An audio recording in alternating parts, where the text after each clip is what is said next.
Alexander Zverev's 2025 season has unfolded like a psychological thriller, rich with talent and tension, highs and stumbles, but also a deepening sense of self-awareness. For much of the year, he has walked a fine line between resurgence and regression, greatness and frustration. Yet what's striking is not just his vulnerability in the face of pressure, but also the resilience he has begun to show in confronting it. If the earlier stages of his career were defined by raw talent and controlled environments, this current chapter feels like something else entirely, a reckoning, but also a revival. This revival seems to have come in Canada, and even though Alexander Zverev may still be chasing his first Grand Slam title, he no longer feels as far away from that elusive breakthrough as some might believe. The 28-year-old German, long regarded as one of the most gifted players of his generation, has started to show signs of a deeper evolution, not just in his game, but in his mindset. He's no longer just a towering presence with a fearsome serve and rock-solid baseline game. He is, by his own admission, a player learning to master his emotions, and in doing so, perhaps getting closer to mastering the moment.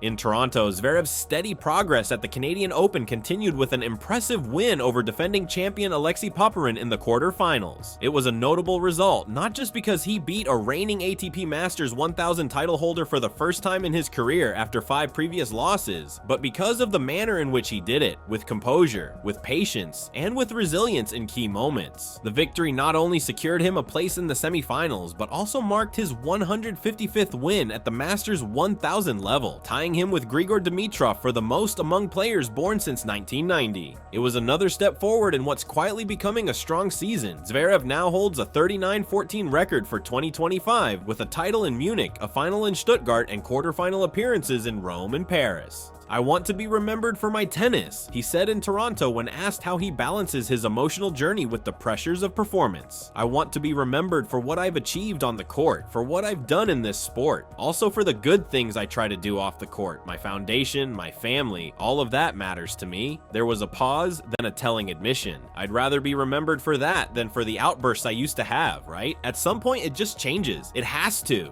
Zverev has long been known for occasional eruptions of frustration on and off the court, but there's a noticeable shift in tone these days. The volatility has been replaced with something steadier, an acceptance that success at the highest level isn't just about talent, but about control, maturity, and perspective. That evolution is beginning to reflect in the numbers too. Despite not yet lifting a Slam trophy, Zverev owns a remarkable 74% win rate in Grand Slam matches, the highest among any active player without a major title, winning 111 of his 149 matches at that level. He's reached 3 Slam finals, and while he fell short in each at the Australian Open this year against Jannik Sinner, at Roland Garros in 2022, and at the US Open in 2020, he remains in the conversation, always a threat to make another deep run.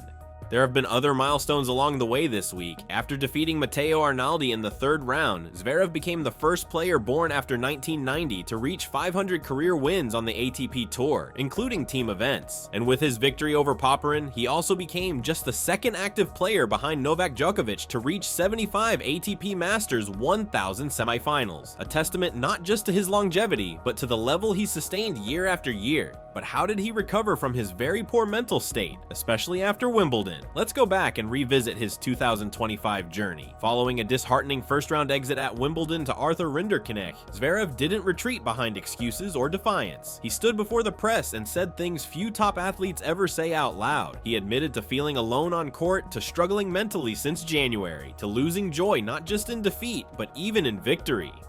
"It's not even necessarily about tennis," he said, his voice stripped of all PR polish. "Even when I am winning, like at Stuttgart, it's not necessarily a feeling I used to get, where I was happy, over the moon, motivated to keep going. It's not there for me anymore." That kind of honesty, especially from a top 3 player, was jarring, but it also signaled the start of something different, not the end of a career, but a turning point. And in the weeks that followed, Zverev's actions suggested that he too saw it that way. He resurfaced in Mallorca, not just for sun or solitude, but for something more intentional. There he was, training at the Rafael Nadal Academy under the watchful eye of Tony Nadal, the man who forged Rafael Nadal into one of the mentally toughest athletes modern sport has known. It was a move few anticipated, but one that instantly consistently carried weight. Tony Nadal is not a cosmetic addition to a coaching team. He is not someone who signs on for photo ops or brief consulting roles. He works slowly, thoroughly, and with a clear philosophy: discipline, humility, internal focus, and process over outcome. For Zverev to not only train there, but to potentially welcome Tony into his camp signals that the German is no longer seeking short-term fixes. He's searching for something much more significant: clarity, identity, perhaps even peace. The move comes at a critical juncture. At 28, Zverev is no longer the next big thing. He is a player in his prime with a resume that includes an Olympic gold medal, Grand Slam finals, multiple Masters titles, and a consistent top 5 presence. But he has also repeatedly fallen just short when it mattered most. His matches against the very best, against Djokovic in New York, Thiem in a Slam final, or even Sinner earlier this year in Melbourne, have too often ended in heartbreak or hesitation. The question has never been whether Zverev has the physical tools. It's whether he has the emotional endurance to match.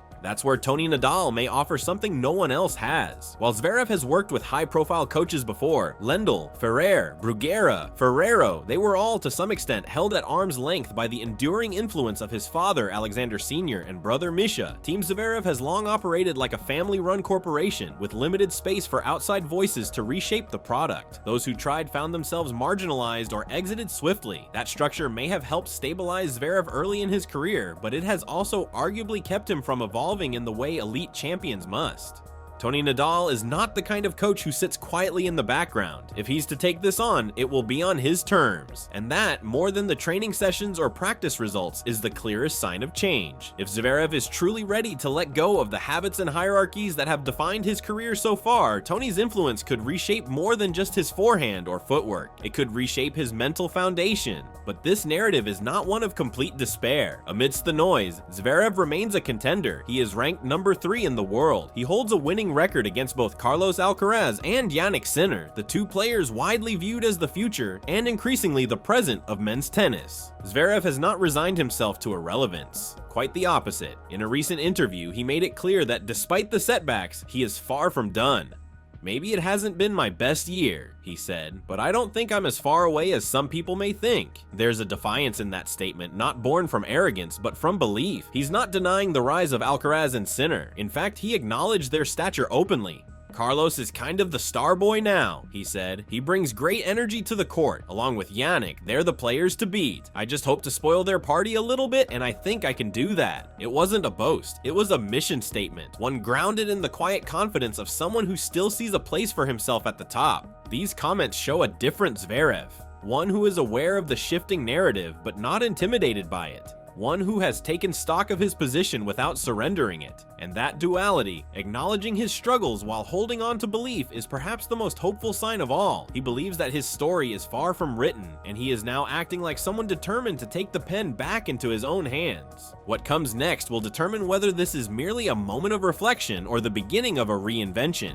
Zverev has been very impressive in Toronto at the Canadian Open, and this can be a great mental boost for a potential deep run at the US Open. If Tony Nadal remains in the picture by then, and if his role expands, those events could mark the start of a new dynamic, one built not on crisis management, but on long-term structure. There's also speculation that Rafael Nadal himself could play an informal mentorship role, even without direct involvement. The influence of training in Rafa's environment, one that demands grit, humility, and internal motivation, could offer Zverev the intangible lift he has been missing. It's not just about drills or strategies, it's about being surrounded by a culture that values effort over ego and perspective over pressure. But this experiment will only work if Zverev leans in fully. He must accept that the changes he needs are not just technical, they are structural, emotional, cultural. He must step outside the safety of the familiar, trust new voices, and commit not just to training harder, but to thinking differently. That's the essence of Tony Nadal's legacy, not tactical genius, but the ability to instill belief and resilience in his players through sheer discipline and honest guidance. Zverev has shown that he's not afraid to speak hard truths. He's shown that he still believes in himself.